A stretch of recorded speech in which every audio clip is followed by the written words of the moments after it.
Sir Jitesh captaincy was very ordinary thoughts.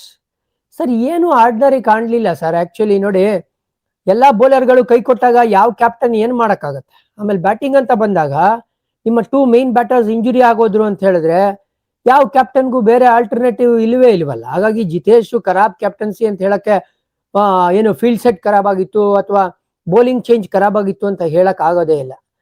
ಯಾರು try ಮಾಡ್ರು ಒದೇ ತಿಂತಾ ಇದ್ರು. ಅದಕ್ಕೋಸ್ಕರ ರೊಮಾರಿಯೋ ಶೆಪರ್ಡ್ನ ತಗೊಂಬಂದ್ 1 ವಿಕೆಟ್ನ ಬೇರೆ ತಗೊಂಡ್ರಲ್ಲ, for that matter Romario Shepherd. ಹಾಗಾಗಿ ಜಿತೇಶ್ ಕ್ಯಾಪ್ಟನ್ಸಿ ಬಗ್ಗೆ ನೆಗೆಟಿವ್ ಕಮೆಂಟ್ಸ್ ಮಾಡೋಂಗೆ ಇಲ್ಲ. Ravikumar sir, Harsh Dubey setup RCB collapse taking Kohli wicket really good bowling and Indian future ಅನ್ಸುತ್ತೆ. ರವಿಕುಮಾರ್ ಅಬ್ಸರ್ವೇಷನ್ ಚೆನ್ನಾಗಿದೆ. ಕ್ಲಾಸಿಕಲ್ ಮೌಲ್ಡ್ ಅಲ್ಲಿರೋ ಲೆಫ್ಟ್ ಆರ್ಮ್ ಸ್ಪಿನ್ನರ್ 69 ವಿಕೆಟ್ ತಗೊಂಡಿದ್ದಾರೆ ಲಾಸ್ಟ್ ರಂಜಿ ಟ್ರೋಫಿ ಸೀಸನ್.